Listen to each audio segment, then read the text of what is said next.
vida dele. Em nome de Jesus. Pode ficar à vontade, pastor. Glória a Deus. Estenda as suas mãos, Pai. Que não seja as nossas mãos, mas sim as tuas mãos. Ó Deus, para conduzir o teu filho, Pai, diante da tua presença. Senhor, e liberar a palavra, a qual vai ao encontro aos corações de cada um dos teus filhos que aqui estão, Senhor. Aqueles que estão acompanhando pela internet, ó Pai, em nome de Jesus. Conforme o Senhor liberar a bênção da tua igreja, Pai, essas bênçãos já possam também passar pelo teu filho, repousar sobre ele, como também toda a família dele, Pai. Usa o teu servo como teu instrumento nessa terra, em nome de Jesus. E você aplaude ao Senhor.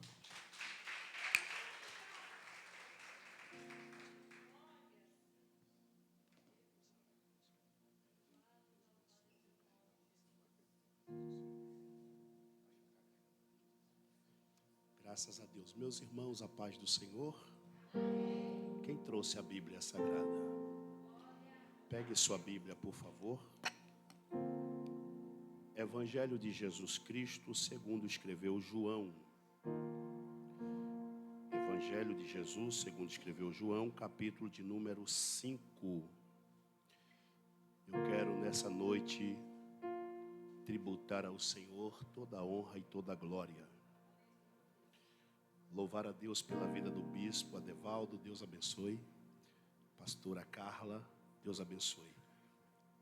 Obrigado pela oportunidade de poder comungar com vocês aqui essa noite, nessa sexta-feira de bênção.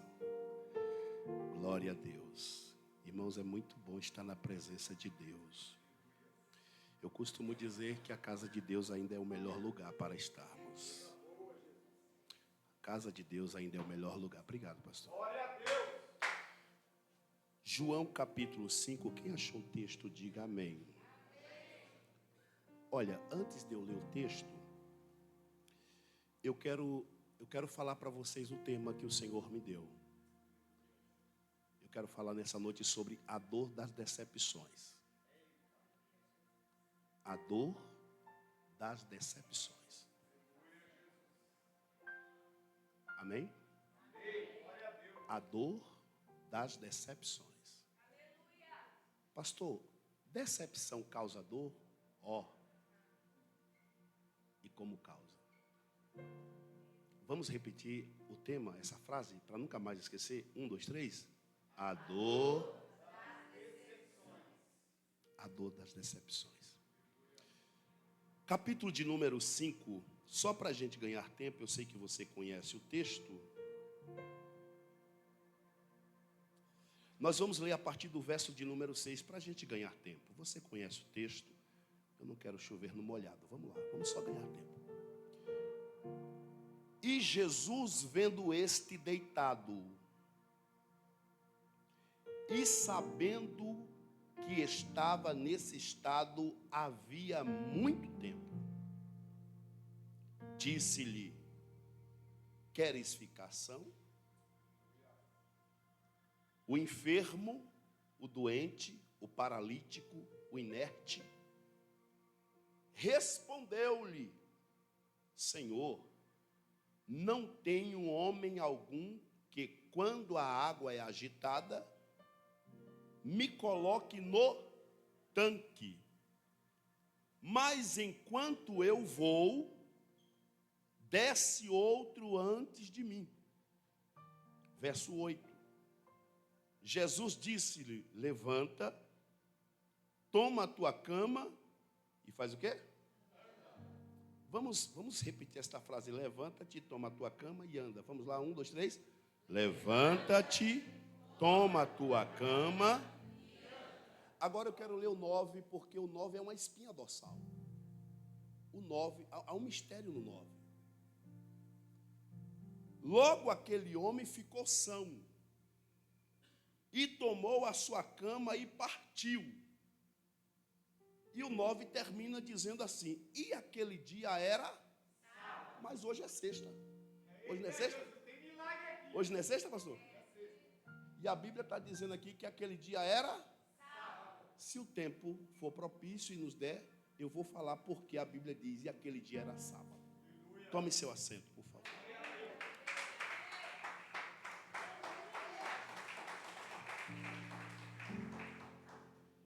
Eu não quero falar isso no final do culto, então, quando terminar o culto, eu sei que vocês vão passar ali na cantina da igreja, porque crente gosta de comer. E vocês vão passar ali na barraca do pastor Marcos. Cadê a barraca? Eu vou montar ela daqui a pouco ali. A gente está com os docinhos de banana chamado de nego bom. Só sabe o que é nego bom quem já comeu um. Talvez alguém diga assim, eu nunca ouvi falar nesse nome. Está aqui. Aqui em São Paulo vocês chamam de bananinha ou bananada, né? A gente na Bahia chama de nego bom. E é bom. É um trabalho missionário que a gente faz. Eu já conversei com o pastor em off ali na sua secretaria e a gente conversamos um pouco e a gente faz alguns trabalhos voluntários. Por exemplo, o ano passado, em 2025, nós fizemos um trabalho em Vale Jequitinhonha, em Minas Gerais, e levamos aproximadamente 12 sacos de roupas usadas e calçados. Eu descobri que eu não preciso mais ir à África para fazer missões.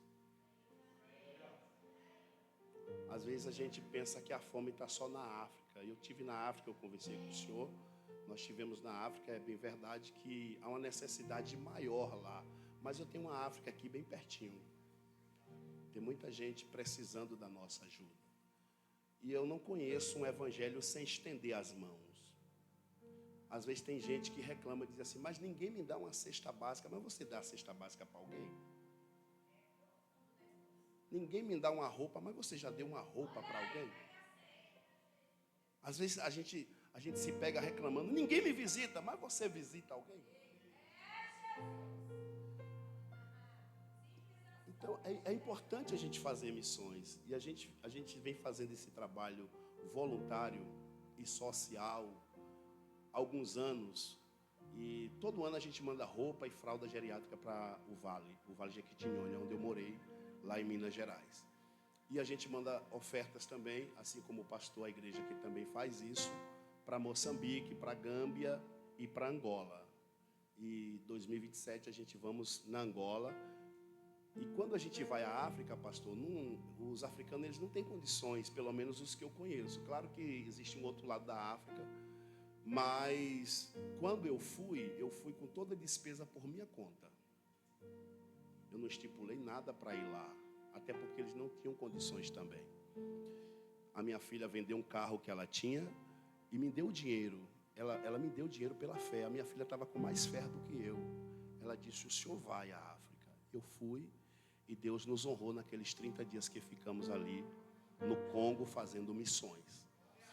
Então, irmãos, se você comprar um docinho desse ou um outro que eu tenho ali na bolsa, você vai estar ajudando eu continuar fazendo aquilo que eu amo fazer. Eu já andei 6 quilômetros, eu tenho esse vídeo, eu vou mandar para o senhor. Eu andando 6 quilômetros em ruas de chão. Cadê o mineiro que estava aqui, que o senhor me mostrou agora há pouco, o mineiro? Está aí? Ele sabe que em alguns lugares em Minas, quando chove, aquele barro, né, vira argila, né? Então, meu carro não dava para ir levar ceia para os irmãos. A gente foi 6 quilômetros andando para levar ceia para uma família, lá em Minas Gerais. Mas eu não fui triste, reclamando, não. Eu fui muito alegre, satisfeito. Porque, na minha opinião, fazer a obra de Deus é um privilégio, irmãos. Eu não sei se tem alguém fazendo a obra aí forçado, desesperado. Eu, na minha opinião, fazer a obra de Deus é um privilégio.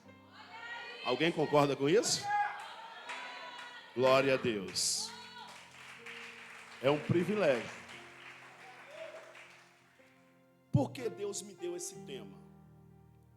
A dor das decepções. Porque só sabe o que é uma decepção quem já sofreu uma. Quando eu estudei esse texto de forma minuciosa, detalhada, nas suas entrelinhas, eu percebi que, além desta enfermidade física, e é fato, todos nós conhecemos o texto, e a Bíblia diz que esse homem viveu à beira de um tanque 38 anos. 38 anos não são 38 meses. Ele tinha sede de milagre. Mas ele estava no lugar errado. E ele estava buscando o milagre no lugar errado. À beira do tanque chamado de Betesda. Como era o nome do tanque? Betesda. A palavra Betesda quer dizer casa, casa da misericórdia. E a palavra misericórdia é a junção de duas palavras gregas, miserel e cordel. Miserel quer dizer miséria e cordel quer dizer coração. Logo, a casa da misericórdia significa misérias do coração. O coração aqui não é este pedaço de carne que bombeia o nosso sangue pelos nossos vasos sanguíneos. O coração aqui fala da alma. E esse homem tinha problemas emocionais. É comprovado isto. Esse homem, ele tinha traumas. Ele era traumático. Eu estou fazendo agora a psicanálise e eu descobri também que eu sou um traumático. É difícil alguém que permeia essa terra não ter sofrido algum trauma, não carregar alguns traumas.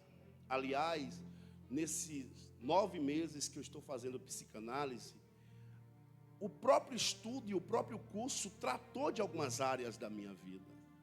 E olha que eu prego o evangelho há 22 anos. Eu fui criado dentro de um lar cristão.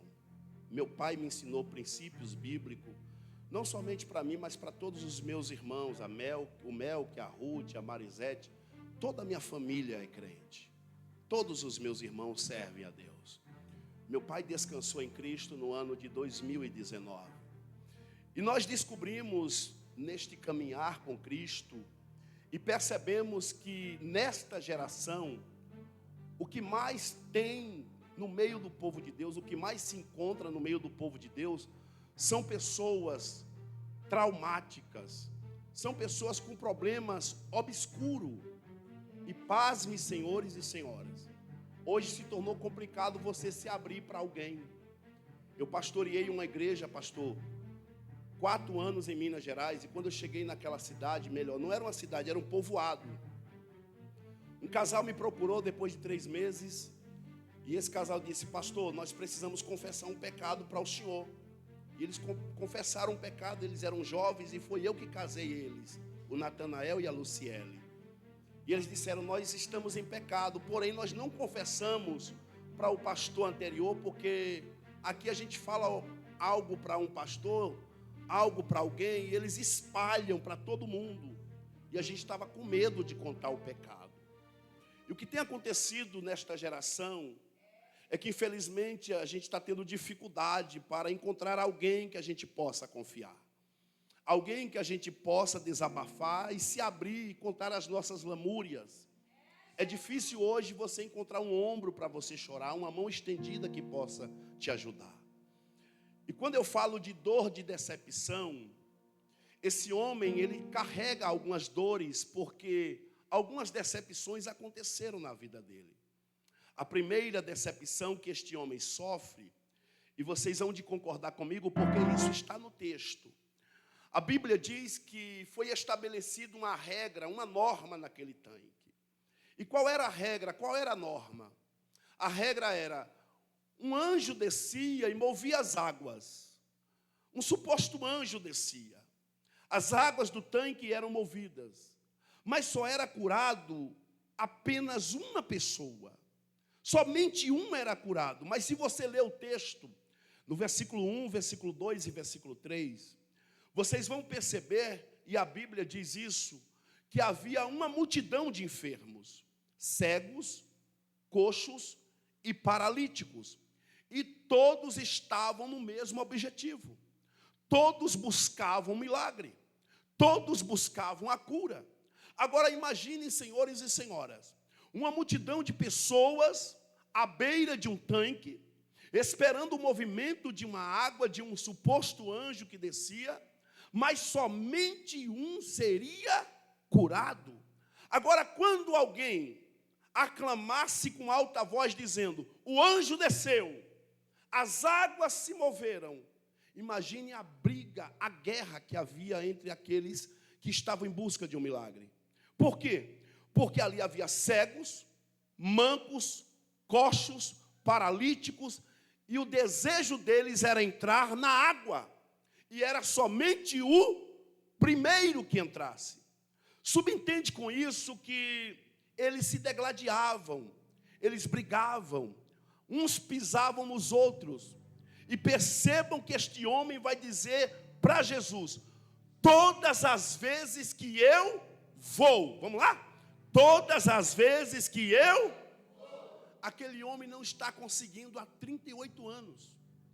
Aquele homem está tentando chegar no tanque 38 anos.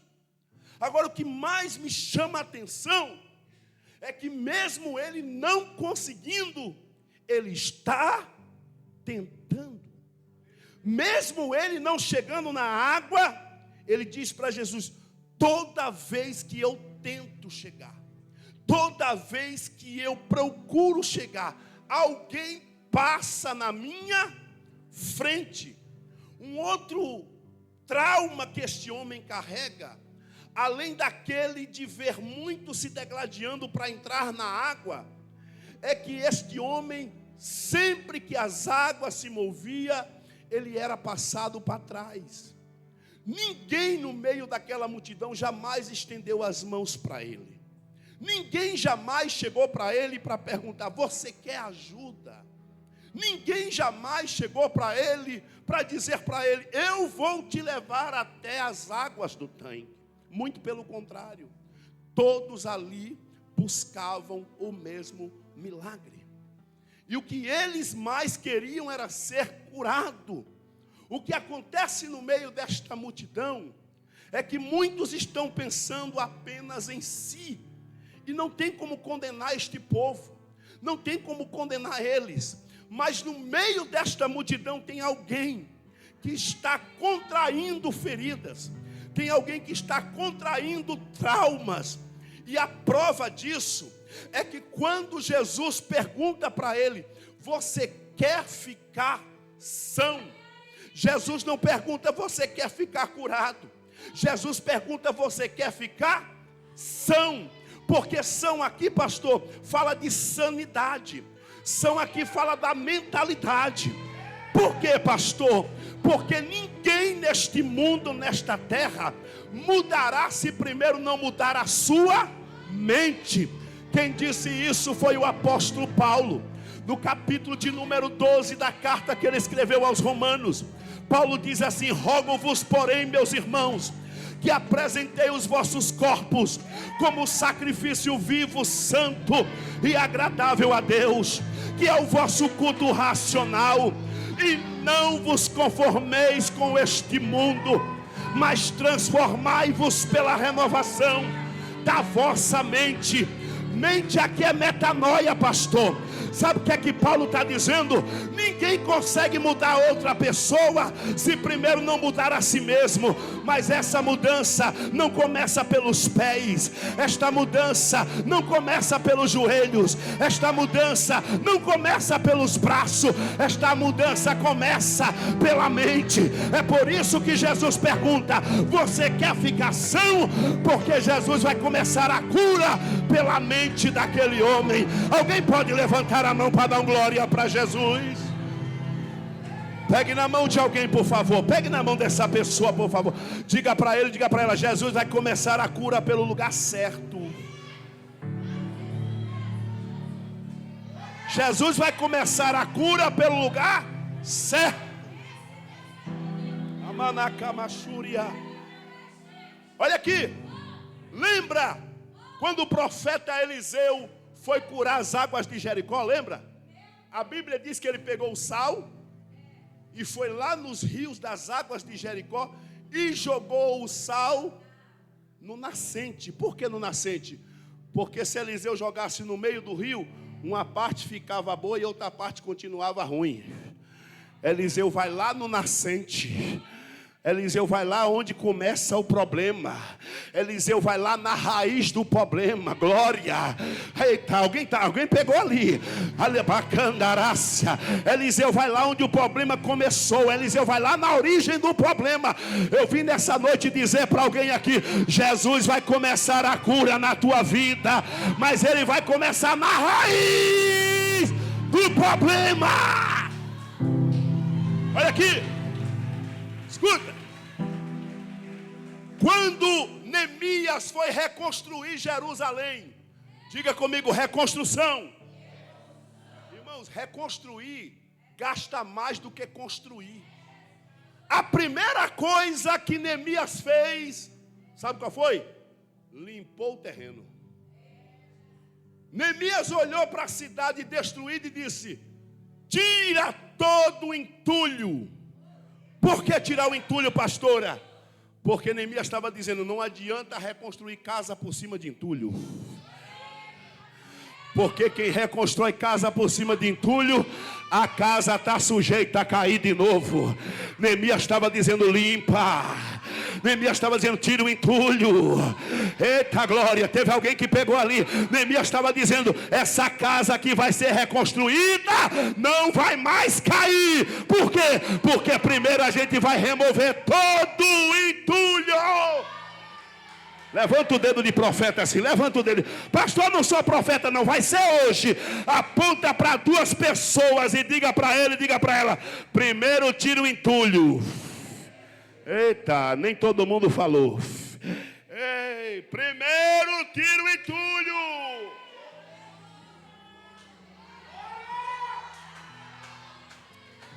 Amanassúria. E a prova de que esse homem tinha traumas é que quando Jesus perguntou para ele: quer ficar são?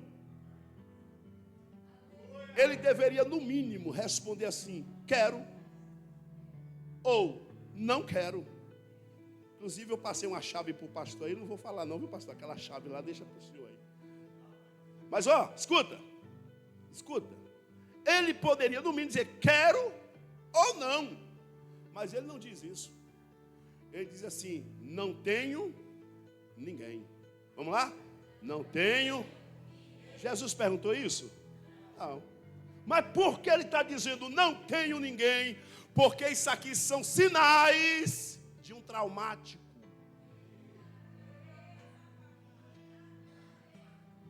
Você pode observar. Todo traumático, toda pessoa que já sofreu uma decepção amorosa, vou começar por aqui. Toda pessoa que já sofreu uma decepção amorosa, sempre você vai ouvir ela dizer assim: não confio em.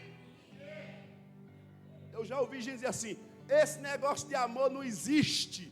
Aí você pergunta assim: por que não existe? Ela: porque eu já tive 4 relacionamentos. E todos os 4 eu me decepcionei. É assim ou não é? Toda pessoa que já sofreu no relacionamento não acredita mais no amor, não acredita mais na fidelidade. E para ela, todo homem é igual. Alguém já ouviu isso aqui? Mas o homem também fala: toda mulher. Mas eu vim aqui nessa noite para dizer para você: ainda tem remanescente. Levante a mão para receber. Ainda tem remanescente. Quantos acreditam? Levante a mão e dá glória para Jesus de Nazaré. Irmãos, essa coisa de que tudo é igual, isso é uma mentira do diabo, que está quase se tornando verdade. Porque as pessoas estão doentes e elas não conseguem acreditar mais em ninguém e em nada.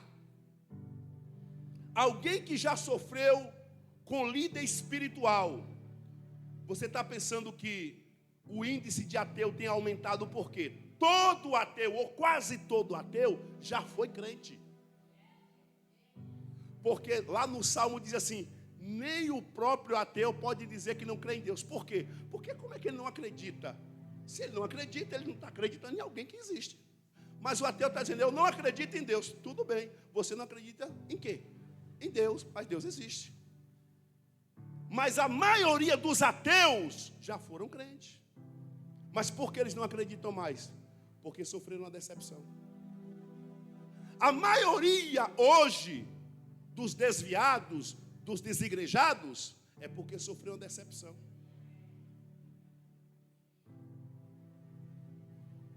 Uma decepção com o líder. E por essa razão, eles rotulam todos os líderes como se fossem iguais. Eles dizem, todo pastor é igual, todo bispo é igual, toda igreja é igual, mas não é. Isso aqui são sintomas de uma pessoa traumática. E ele está dizendo aqui, eu não tenho ninguém. Mas Jesus não perguntou isso. Jesus perguntou, quer ficar são? A resposta dele é, não tenho ninguém que me leve ao tanque. Todas as vezes que eu vou, ele vai agora revelar para Jesus o que está acontecendo dentro do cenário. Ele está dizendo, eu estou tentando, eu estou me esforçando, e isso não tem só 1 ano, 2 anos, 3 anos, é 38 anos que eu estou tentando chegar lá, mas não estou conseguindo. Por que eu não consigo? Porque quando eu tento, aparece alguém para me atrapalhar. Quando eu tento, aparece alguém e não me deixa chegar onde eu quero chegar. Quando eu tento, aparece alguém que me trava, que me bloqueia. E a Bíblia diz que Jesus, percebendo que ele está com esta enfermidade emocional, Jesus não pergunta, você tem fé para isso? Não, Jesus diz assim, simplesmente, levanta. Levanta. Toma a tua cama. E anda. Aleluia. Hoje a palavra de Jesus está acima de todos os teus traumas. Hoje a palavra que Jesus está liberando está acima de todas as suas questões. Tem alguém aqui, pastor, o Espírito Santo me disse. Tem alguém aqui dizendo assim, toda vez que eu tento não dá certo. A palavra de Jesus está acima dos teus traumas. Tem alguém aqui dizendo, toda vez que eu tento, aparece alguém para me atrapalhar. Mas a palavra de Jesus está acima de tudo aquilo que te atrapalhou até o dia de hoje. Se tu acredita, você vai viver ainda o melhor ano da tua história. 2026 vai ser um ano que vai marcar a tua vida. Se tu acredita nisso, levante a tua mão, abra a tua boca. Eita, rabacana xéria.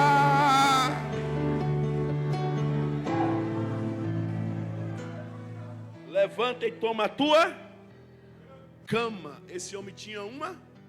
Quem deu essa cama para ele? Quem deu essa cama para ele foi o governo.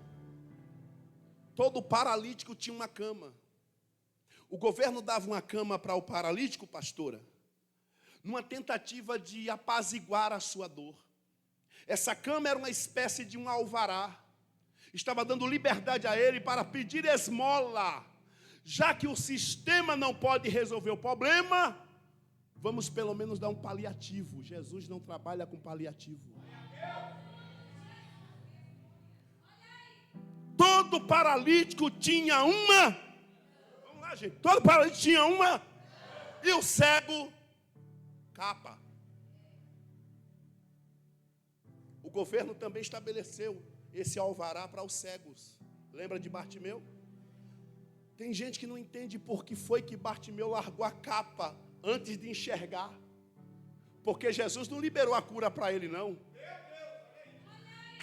Primeiro Jesus disse assim, traz o cego aqui. E quando Jesus disse, traz o cego aqui, Bartimeu disse, deixa eu me livrar logo dessa capa. Porque eu não sei se você já percebeu, Jesus não parava para todo mundo, não. E não, pastor, não. Jesus parou para a mulher Sirofenícia, a cananeia, quem lembra? Mas quando ela gritou assim, Jesus, filho de Davi. Jesus parou para Bartimeu, porque Bartimeu disse assim, Jesus, filho de... O que isso tem a ver, pastor? Tudo. Jesus era chamado de Nazareno. Jesus era chamado de filho de Maria, de filho de José. Jesus era chamado de Galileu. Só que quando alguém chamava Jesus de filho de Davi, era alguém que entendia que ele era o Machia. Era alguém que entendia do livro messiânico, do livro de Isaías. Era alguém que entendia que ele era como aquela raiz de uma folha seca. Era alguém que entendia que ele foi levado ao matadouro como um cordeiro mudo, mas não abriu a sua boca.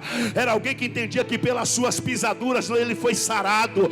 Era alguém que entendia que ele era o cumprimento das promessas e dos profetas. É por isso que quando Bartimeu perguntou: o que é que está acontecendo aí? Alguém disse assim: é Jesus de Nazaré que está passando. Bartimeu disse: de Nazaré para vocês, porque para mim não é Jesus de Nazaré, para mim é Jesus filho de Davi, para mim é Jesus filho de Davi. E é por isso que quando Bartimeu começa a clamar, alguém está querendo calar a boca de Bartimeu. Tem gente que não gosta de barulho, irmão. Tem gente que persegue crente que faz barulho. Eu digo para alguém assim: se Bartimeu não gostasse de barulho, estava cego até hoje, porque quando tentaram calar a voz de Bartimeu, Bartimeu disse: é agora que eu vou clamar mais alto: Jesus filho de Davi, tenha de misericórdia de mim. É por isso que Jesus parou, e Jesus está parando para alguém aqui nessa noite. Se tu acredita, levante a mão e dê glória para Ele.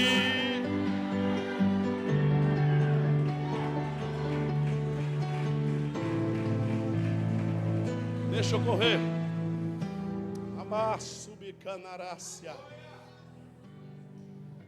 Os paralíticos tinham uma cama e os cegos uma capa. Bartimeu se livra da capa antes de Jesus liberar o milagre,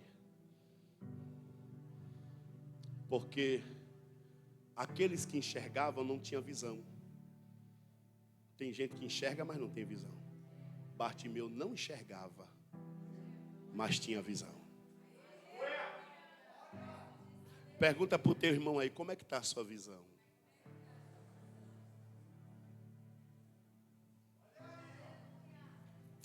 Aleluia. Como é que está a sua visão espiritual? Porque tem gente que só acredita no que vê, no que toca, no que apalpa. Tem gente que só acredita nas garantias. A Bíblia diz que o justo viverá é pela fé. É por isso, irmãos, que às vezes eu fico contrariado quando eu encontro alguém dizendo assim: eu não fui para a igreja porque eu não estava motivado. Eu disse: motivado? Você só vem quando está motivado? Não, eu já vim desmotivado também. Não, aliás, eu já fui várias vezes para a igreja desmotivado. Porque se a gente esperar o corpo motivar, a gente não vem, é? Por isso que a Bíblia diz: o justo viverá é pela fé. Mesmo desmotivado, ele diz: eu vou. Mesmo chovendo, ele diz: eu vou. Mesmo desanimado, ela diz: eu vou chegar lá. Porque eu não vivo de motivação, eu vivo é de fé. E a Bíblia diz que a fé é a certeza das coisas que se espera. Eu não sei o que você está esperando, mas eu já estou vendo que eu estou esperando pela fé.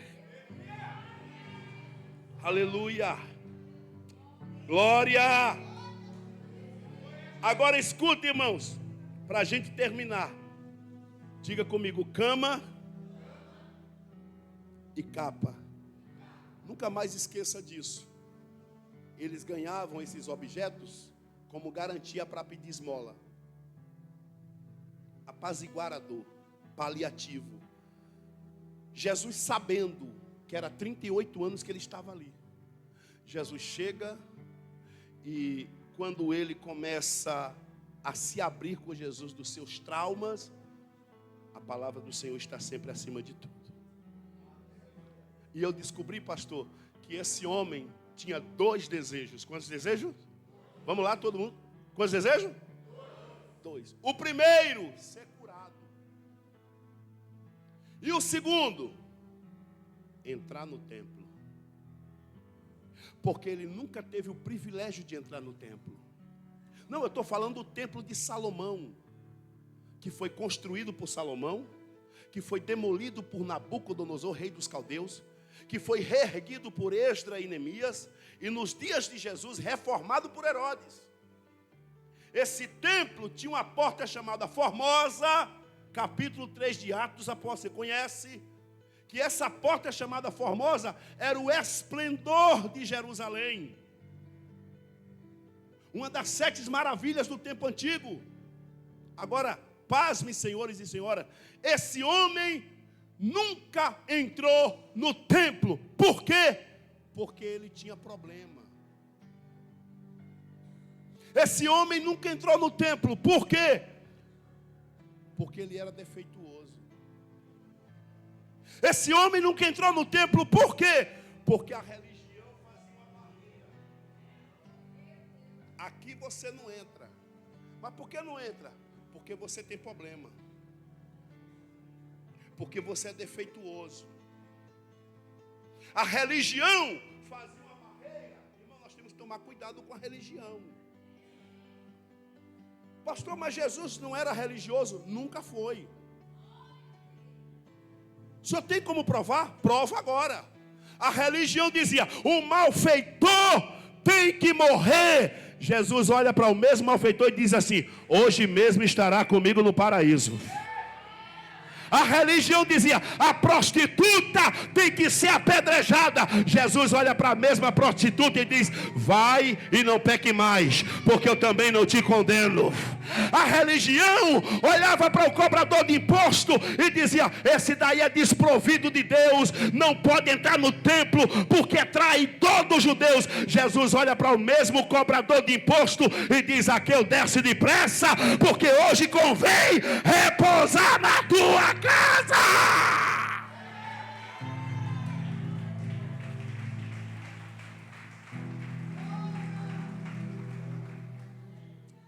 A religião, por muito tempo, colocou muita gente para fora. Que bom que o conhecimento se ampliou.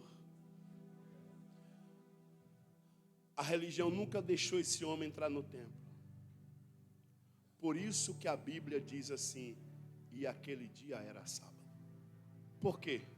Porque a religião determinou pela lei, porque faltou muita hermenêutica, eles não sabiam interpretar. E na sua interpretação deturpada, eles entenderam: milagre só acontece segunda, terça, quarta, quinta, sexta. E sábado, ninguém pode ser curado sábado. Ninguém pode carregar a cama no sábado. Jesus diz assim: pois eu vou fazer no sábado. Porque operando ele, quem impedirá? Não, irmãos, eu não sou doido de ser contra a campanha. Eu gosto de campanha, de 7, de 21, dos legumes, das frutas, de ficar em jejum, de ir para o cocaia, de ir para o monte, de subir monte. Não, eu gosto de campanha, eu amo campanha. Eu entrava para o quarto e eu dizia: não me chama, não, eu não quero ser atormentado. Não me chama, eu quero ficar aqui com Jesus. Eu quero ficar só com água, só com... Eu acredito em campanha, eu acredito, eu gosto das campanhas. Sim, eu sei que Jesus opera através das campanhas, só que quando ele decide operar, ele não depende de campanha. Se ele disser: eu vou curar hoje nessa sexta do milagre, ele cura, glória a Deus. Se ele disser: eu vou curar quem está em casa assistindo pela internet, é para Calaxandarai. Tem uma moça chamada Raquel que está assistindo pela internet e Deus está dizendo: eu te dou livramento hoje, Raquel, receba.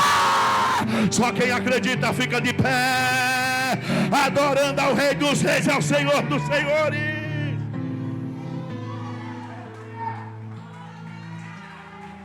Ele manda a cama xandaraia.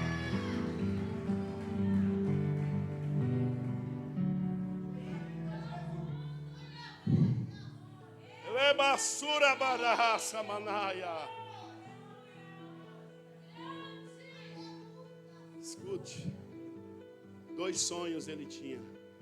O primeiro, ser curado. E o segundo, entrar no templo. E quando Jesus curou ele, irmãos, a Bíblia diz que ele foi direto para o templo. Não, mas foi correndo. Era o sonho dele. E quando ele chegou na porta do templo, a cama. Aquilo que carregava ele por 38 anos, ele agora está carregando. E ele com a cama nas costas, na porta do templo, meu bispo. E a religiosa disse: você não era um paralítico? Ele dizia assim: eu era. Era é passado, não sou mais. Mas quem lhe curou? Sabe que eu não sei. Ele não sabia não. Jesus curou e ó, como a gente diz lá na Bahia, lia na pipa. Vazou, Jesus. Não era como a gente não, que acontecia um milagre e Jesus aqui faz um selfie, bora, grava, filma esse negócio. Não, Jesus não. Jesus curava e sumia. Vou contar um segredo para vocês aqui. Um homem mudo, um homem o quê? Mudo é que não fala, sim ou não? Jesus puxou a língua dele para fora, cuspiu. Pastor, isso está na Bíblia? Tá. É você que não está lendo, irmão. Está na Bíblia. Você vai buscar no Google, né? Pode também. Puxou a língua do homem, cuspiu, e o homem falou. E quando o homem falou, Jesus disse, parece que Jesus, não sei se Jesus estava brincando, ironizando, não conte para ninguém. Como é que pode um negócio desse, irmão? Por quê, irmãos? Porque Jesus não fazia questão de ser visto. Porque tudo que ele fazia, ele dizia, a glória é para o Pai. Quem me enviou foi o Pai. Eu estou aqui para fazer a vontade do meu Pai. Ele disse, você não quer comer não? Jesus disse, uma comida eu tenho melhor para vocês. É fazer a vontade do meu Pai. Oh glória. Então aquele homem não sabia que foi Jesus que tinha curado ele. Agora, escura. Quando ele chega na porta do templo, a religião não pode mais segurar ele. Por que não pode? Porque ele agora não é mais. Ele é um ex. Diga comigo, ex. Ele é um ex. A religião tem que abrir a barreira. Tem que abrir a porta para o ex doente entrar. E percebam que Jesus fez o milagre completo, começando pela mente. Escuta o que eu vou dizer para vocês aqui. Eu faço a conferência Voz Profética há 15 anos. Eu já vi pessoas colocar câncer do tamanho de um ovo. Eu tenho isso filmado, eu tenho isso em fotos. Contra fatos não há argumento. Mas escuta isso, escuta o que eu vou dizer para vocês.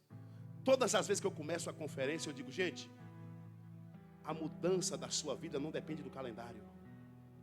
Tem gente que fica esperando o ano mudar e usa o mesmo jargão, ano novo, vida nova, mas o ano muda, mas a tua vida não muda. Por que não muda? Porque você não muda a sua mente. Essa mudança de mente você precisa ser radical. Essa mudança de mente é mudança de comportamento, sabe por quê? Porque o cristianismo não é mais uma religião, o cristianismo é um estilo de vida. Coloca o dedo assim na cabeça, assim, ó. Fecha teus olhos. Os irmãos vão louvar? Vão louvar. Fecha teus olhos. Eu quero profetizar para alguém aqui hoje. Que esse ano de 2026, que tem sido um ano de guerra para você. Não, tem sido um ano de muita peleja. Tem gente aqui que desde janeiro não respirou ainda de tanta guerra. Eita, camassura bacandarácia. Tem gente aqui que desde janeiro está com guerras travadas. Guerras intensas. Relemandacandachéria. Você fez um cronograma para 2026 e o cronograma foi totalmente ao inverso. Eita, para subtéria ceia. E o diabo já soprou no seu ouvido dizendo assim, vai ser o pior ano da sua vida. Vai ser o pior ano da sua empresa. Relemaia. Vai ser o pior ano da tua família. Vai ser o pior ano do teu ministério.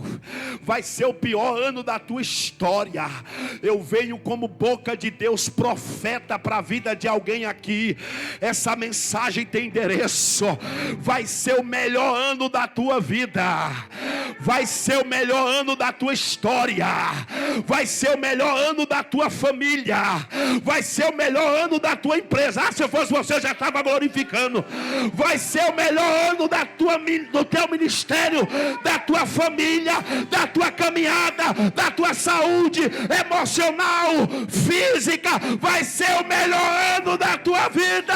Se tu acredita nisso, joga as duas mãos para os céus, dá uma linda salva de palma para Jesus.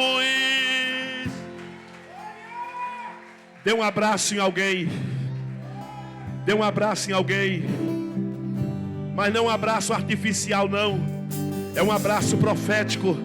Diga para essa pessoa: vai ser o melhor ano. Deus é o Deus que realiza sonhos. Você vai entrar no templo glorificando a Deus. Quem pensou que a tua história ia terminar no tanque, na casa da misericórdia, nas misérias do coração, vai ter que te ver carregando a cama, vai ter que te ver entrando no templo, vai ter que te ver glorificando a Ele. Só quem acredita abre a boca e adora.